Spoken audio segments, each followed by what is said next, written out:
There's something truly wrong going on.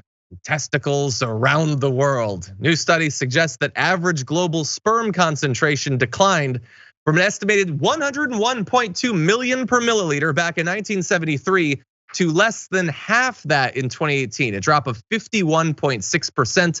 Overall total sperm counts dropping by more than 62% over the same period, which that is already very scary, but it turns out it can be worse, and it is.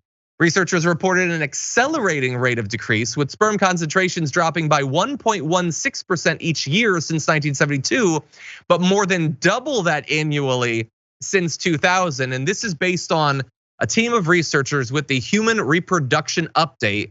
They looked at 57,000 men in 53 different countries. Now, that's the problem. They do have an attempt to explain this.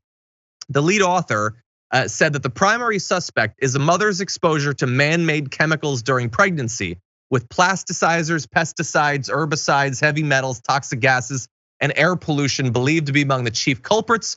We also know exposure in adult life and lifestyle choices such as smoking and poor nutritional habits can be associated with poor sperm count.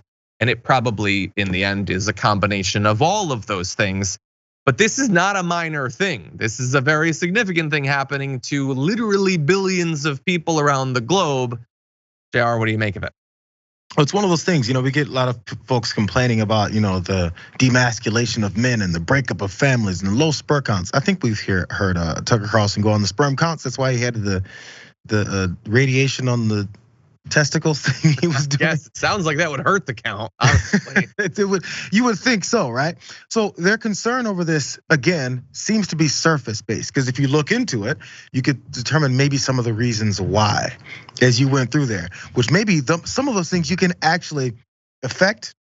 Yeah, create policy around, helping remedy. And if you actually did care about the sperm count issue and reproducing more babies. By the way, there's plenty of babies on Earth already. They're not just babies, they're also toddlers, adolescents, teenagers, grown folks, and old people. And you know what many of, I guess we'll talk specifically in America, don't have access to is healthcare. That would help people living more if we cared about lives. Also people with living wages, so they can maybe eat, provide healthy, nutritional food to other folks. Maybe oversight of companies that also poison us with things that we don't see a lot of times. Or gouge us for that little bit of money that we do make that you only allow certain folks to make a little bit of. And all these things would raise up people's lives and their quality of life and maybe their life expectancy. Again, since we're concerned about people's lives and us having more, because the problem with sperm count is you can't have more people unless you have healthy sperm counts. How about healthy people? Yeah, let's focus on that too. Yeah, now look, this is obviously concerning. When you see this across so many populations over the course of decades, it's something you should take seriously. Let's bear in mind though, like I don't consider myself a doomer on this just yet. On other things, yes, but not on this, because as scientists will point out when these sorts of studies are updated, going from over 100 to 50 million on average is a cut in half, but 50 million is still considered in a perfectly normal range. It's not like now you're infertile. And they also point out, although this is a bit more complicated, it's not like we've seen a massive uptick in people pursuing fertility treatments. Now, maybe if there was more access to healthcare, you would see more than that. It might be some people are not doing it because they can't afford to, but there doesn't seem to be other signs that it's causing the problem that would seem to come from this, that you lose so much of your sperm and it's a lot harder to have kids. That has not yet manifested, but it doesn't mean that it couldn't in the future. More importantly though, one of the reasons I wanted to cover this is that there are people who talk about this stuff a lot. I know that Joe Rogan does. I know that Alex Jones does. Tucker Carlson even does.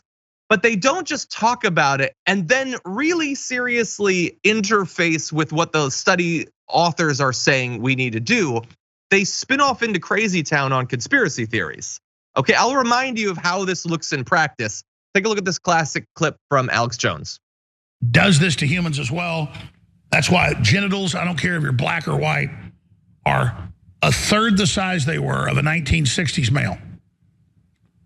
So the media makes jokes about that a few months ago when I gave the example of, if your daddy's Johnson was a foot long, yours is 6 inches long. And if yours was 6 inches, your son will be 3 inches. And the one with them won't even have a penis. So we can make jokes about that all day long, but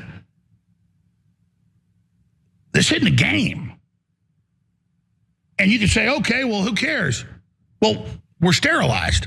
And the sperm counts are down 96%.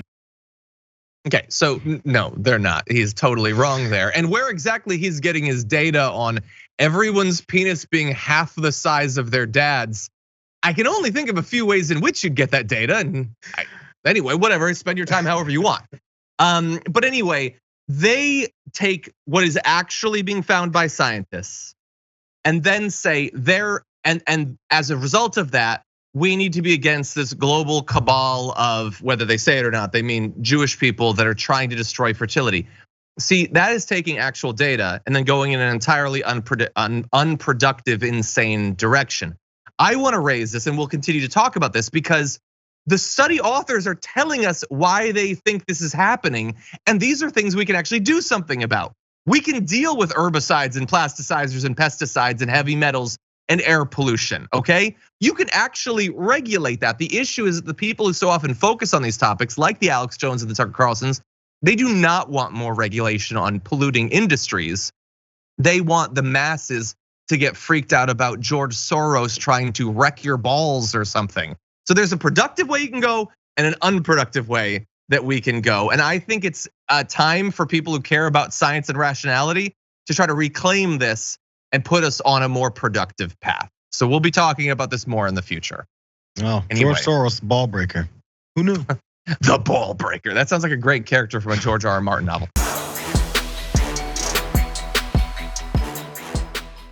For more political news breakdowns, interviews, stories of activism, and me trying my hardest to care about the occasional big celebrity news story, subscribe to our YouTube channel at youtube.com/The Damage Report.